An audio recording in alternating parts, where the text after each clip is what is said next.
students, welcome back to your own channel H study platform. Today we will revise whole chapter of photosynthesis only in 15 minutes. So make sure watch the full video.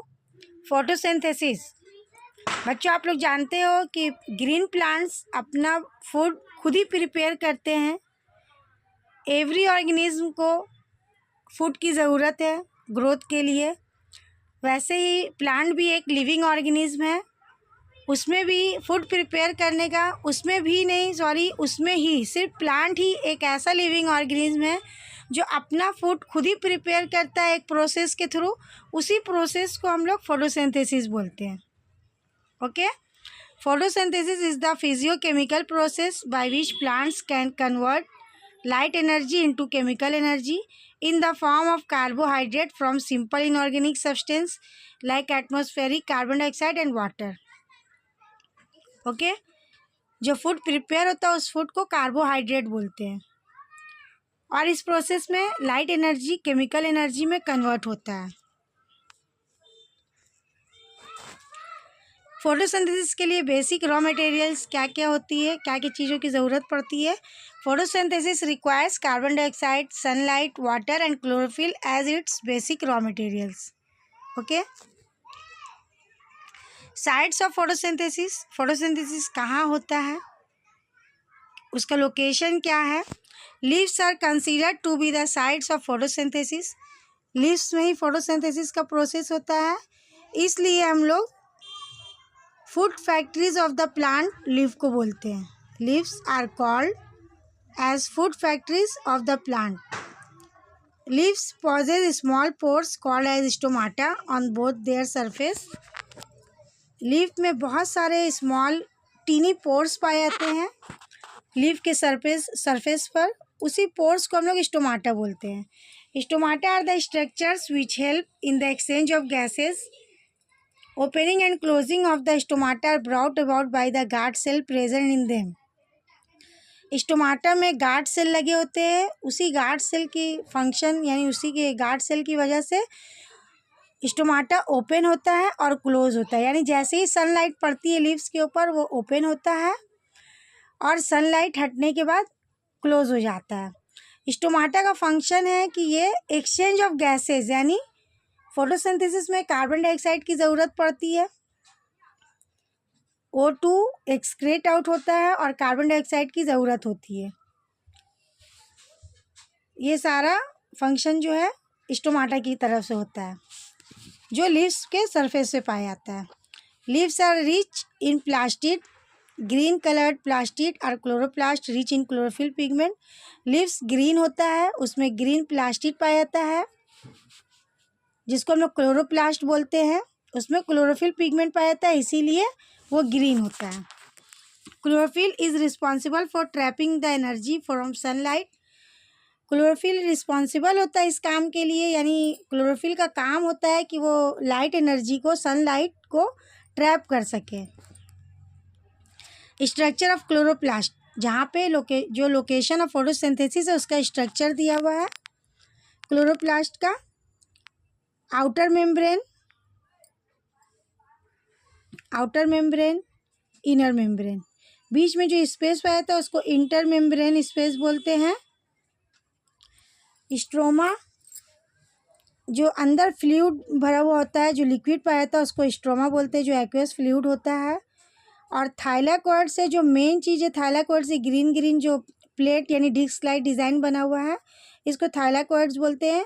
और इनको अगर एक line से सजे हुए हैं तो उसको हम लोग उस पूरे लाइन से मिले हुए यानी पूरे पैकेट को हम लोग ग्रेनम बोलते हैं। स्टैक ऑफ थाइलाकॉइड्स को ग्रेनम बोलते हैं। और दो थाइलाकॉइड्स यानी दो ग्रेनम जो है बीच से जुड़े होते हैं तो उसको हम लोग लैमेला बोलते हैं, जिससे जुड़े होते हैं। थाइलाकॉइड्स के अंदर का जो ये होता है उसको ल्यूमेन बोलते हैं, यानी इनसाइड द थाइलाकॉइड को हम लोग ल्यूमेन बोलते हैं।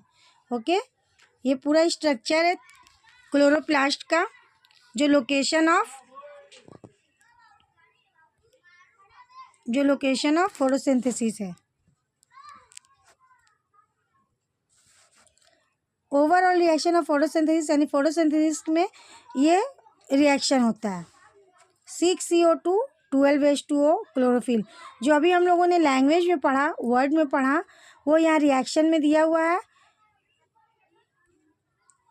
6 molecule of carbon dioxide, 12 molecule of water plus chlorophyll, यानी ग्रीन होना ज़रूरी है प्लांट में और लाइट एनर्जी होना ज़रूरी है, तभी फोटोसिंथेसिस का प्रोसेस होगा। और होने के बाद कार्बोहाइड्रेट C6H12O6 प्रिपेयर होता है। कार्बोहाइड्रेट के साथ ऑक्सीजन मिलेगा और वाटर मिलेगा। तो ऑक्सीजन हम लोग के लिए कितना कितना इम्पॉर्टेंट है बच्चों, आप लोगों को पता है। हमारे फ्रेश एयर के लिए, हमारे एरिया के लिए, हमारी लाइफ्स के लिए ऑक्सीजन कितना ज़रूरी है। इसीलिए प्लांटेशन करने के लिए कहा जा रहा है, ताकि इन्वायरमेंट अच्छा हो, इन्वायरमेंट हेल्दी हो। ज़्यादा से ज़्यादा प्लांट हम लोग अगर लगाएंगे तो ऑक्सीजन भी ज़्यादा से ज़्यादा निकलेगा।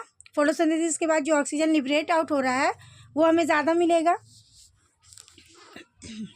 प्लांट लगाने के दो फ़ायदा है। एक तो जो कार्बन डाइऑक्साइड हम लोग एक्सक्रीट आउट कर रहे हैं या फ्यूल के ज़रिए एटमॉस्फेयर में जा रहा है, जो हमारे लिए बहुत हार्मफुल है कार्बन डाइऑक्साइड, प्लांट फोटोसिंथेसिस यानी अपने प्रोसेस के लिए, अपने फूड प्रिपेयर करने के प्रोसेस के लिए कार्बन डाइऑक्साइड को एब्जॉर्ब करेंगे, तभी फूड प्रिपेयर कर पाएंगे। और एक तरफ फोटोसिंथेसिस में कार्बोहाइड्रेट प्रिपेयर करने के बाद हमें फ्रेश एयर भी देंगे, यानी फ्रेश ऑक्सीजन भी मिलेगा। Photosynthesis involve two types reaction, namely light reaction and dark reaction. Photosynthesis में दो टाइप के रिएक्शन होते हैं, एक लाइट रिएक्शन और एक dark reaction. Light reaction are light dependent reaction. Light reaction को हम लोग लाइट डिपेंडेंट रिएक्शन इसलिए बोलते हैं कि ये रिएक्शन सिर्फ लाइट में ही होता है, लाइट पे डिपेंड करता है। These reactions happen only in the presence of sunlight. The photosynthetic pigment trap the energy from the sunlight. Photosynthetic pigment, that means chlorophyll. Site for light reaction are thylakoids of grana and chloroplast. जो अभी मैंने आप लोगों को structure में दिखाया diagram में कि साइट ऑफ लाइट रिएक्शन, अगर आप लोगों को क्वेश्चन है कि लाइट रिएक्शन किस जगह होता है, उसका लोकेशन बताओ, तो thylakoids of grana in chloroplast. Okay, light reaction में मतलब क्या क्या होता है? Absorption of light energy and excitement of chlorophyll molecule. Chlorophyll activate हो जाता है और लाइट एनर्जी एब्जॉर्ब होता है। सेकंड पे उसके बाद नेक्स्ट स्टेप में होता है photolysis of water and evolution of oxygen. Photolysis of water होता है, यहाँ पे रिएक्शन के थ्रू वाटर को तोड़ा जाता है, H+ और OH-, मतलब अलग हो जाएगा। वाटर को तोड़ने का प्रोसेस को ही बोलते हैं, ब्रेक डाउन के प्रोसेस को ही बोलते हैं photolysis of water. The energy absorb by chlorophyll is used in the break down of water. जो एनर्जी एब्जॉर्ब किया गया था, वो इस प्रोसेस में लग जाता है into its components ions. Photolysis of water molecules result in the release of oxygen as a byproduct, और oxygen as a byproduct release होता है। Step number 3, formation of NADPH, nicotinamide adenine dinucleotide hydrogen phosphate. आप लोगों को full form भी याद करना है इसका। Plus H+ hydrogen ion liberated in the photolysis of water reduce NADP, reduce होकर के NADP बन जाता है, यानी हाइड्रोजन आयन बन करके अलग हो जाता है, सेपरेट हो जाता है, तो बचता है क्या? NADP and form NADPH। और NADP हाइड्रोजन के साथ मिल करके फिर से NADPH बन जाता है। डार्क रिएक्शन में क्या होता है? Dark reaction are independent of light. इसको हम लोग इंडिपेंडेंट ऑफ लाइट बोलते हैं क्योंकि इसमें लाइट की ज़रूरत नहीं है, मतलब ये लाइट में भी हो सकती है और विदाउट लाइट में भी हो सकती है। Dark reaction, energy rich molecule like ATP and NADPH are utilized in this reaction. Energy rich molecule, जो एनर्जी है, आप लोगों को पता होगा बच्चों कि ATP एडिनोसाइन ट्राईफॉस्फेट, ये एनर्जी जो रिलीज़ होती है रिस्पिरेशन के वक्त, और NADPH यूटिलाइज होता है इस रिएक्शन में, इसको यूटिलाइज किया जाता है। Dark reaction involve Calvin cycle during which carbon dioxide is reduce to carbohydrate. Dark reaction में कैल्विन साइकिल ये होता है, इन्वॉल्व होता है। कार्बन डाइऑक्साइड रिड्यूस होकर के कार्बोहाइड्रेट बनाता है। C3 pathway is also known as Calvin cycle. C3 pathway involves set of carbon reaction which are catalyzed by the enzymes. Light reaction and dark reaction में difference दिया हुआ है. These are light dependent reaction, these are light independent reaction. Splitting of water इसमें होता है. इसमें carbon dioxide reduce to carbohydrate. Grana of chloroplast location. और dark reaction कहाँ होता है? स्ट्रोमा ऑफ क्लोरोप्लास्ट में होता है, स्ट्रोमा में होता है. और लाइट रिएक्शन ग्राना में होता है. लाइट रिएक्शन में एटीपी एंड डीपीएच2 और एनर्जी रिच कंपाउंड सिंथेसाइज बनते हैं. इसमें एनर्जी रिच कंपाउंड जो है यूटिलाइज होते हैं, सिंथेसिस ऑफ कार्बोहाइड्रेट में यूज़ हो जाते हैं, यानी खर्च हो जाते हैं.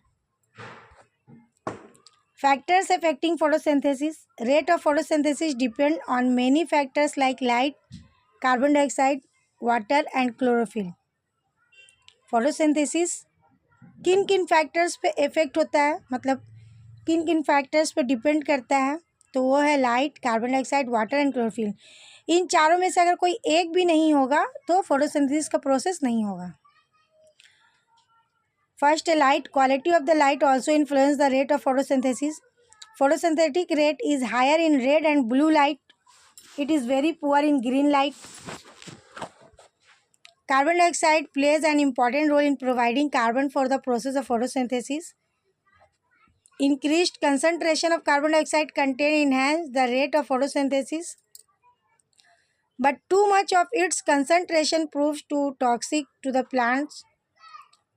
Carbon dioxide is reduced to carbohydrate in the dark reaction. Water being a universal solvent, almost all the minerals present in the soil dissolve in it. It plays a vital role in the process of photosynthesis. Water serves as a source for oxygen which is released as byproduct.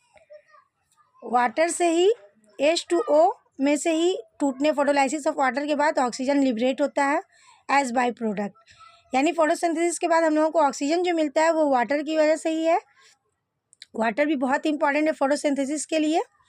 Temperature या sunlight. Temperature has an important on the rate of photosynthesis. The rate of photosynthesis increase as the temperature rises. अगर temperature बढ़ेगा यानी गर्मी ज़्यादा पड़ेगी तो photosynthesis ज़्यादा होगा. During photosynthesis a temperature of more than 40 degree C slow down the process because it is an enzyme control process. This is the case. Opening and closing of stomata.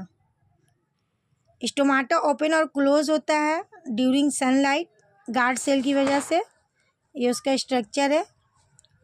Stomata है जो leaves में पाया जाता है बहुत सारा leaf के surface पर. Calvin cycle.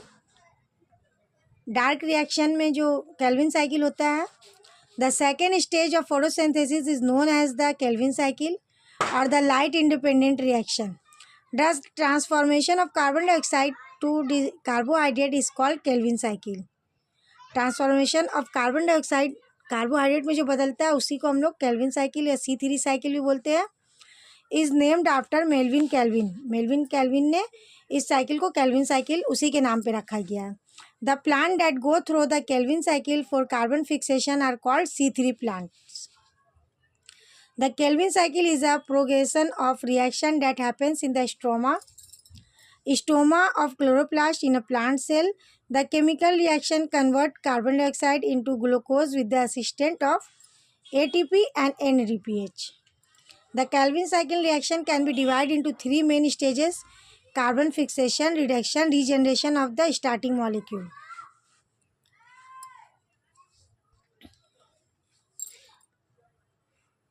ये कैल्विन साइकिल का बना हुआ है फ्लो चार्ट है. एटमॉस्फेयर से कार्बन डाइऑक्साइड लिया जा रहा है, वाटर लिया जा रहा है. Starch. Storage food material form by plants. Plants जो स्टोर करके रखते हैं जो फूड मटेरियल को उसको स्टार्च बोलते हैं. A polymeric carbohydrate of many glucose unit accumulated in the chloroplast after photosynthesis. Presence of starch in a plant is evidence of photosynthesis. अगर प्लांट में स्टार्च पाया जाता है तो वो इस बात का प्रूफ है कि फोटोसिंथेसिस का प्रोसेस हो सकता है. डी स्टार्च प्लांट आप लोग के सिलेबस में दिया हुआ है एक्सपेरिमेंट की डी स्टार्च कैसे करना, या कोई एक्सपेरिमेंट का क्वेश्चन भी आ सकता है। स्ट्रक्चर बेस्ड क्वेश्चन या डायग्राम बेस्ड क्वेश्चन में यह आ सकता है। डी स्टार्च प्लांट का मतलब क्या है? Plant that had utilize all its existing stored starch occurs when a plant fails to carry out photosynthesis. जिस प्लांट में स्टोर अगर स्टार्च नहीं रहेगा, निकल जाएगा, स्टार्च नहीं रहेगा, तो वो प्लांट फेल हो जाएगा, उसमें फोटोसिंथेसिस नहीं हो सकता। Due to absence of one और more of the photosynthetic factor, sunlight, water, carbon dioxide, chlorophyll. यानी कोई भी प्लांट डी स्टार्च उसी वक्त होगा कि ये चारों फैक्टर में से कोई एक एब्सेंट रहेगा। ये चारों फैक्टर में से कोई एक एब्सेंट रहेगा, तभी प्लांट डी स्टार्च होगा। Iodine test for starch, deep blue, blackish.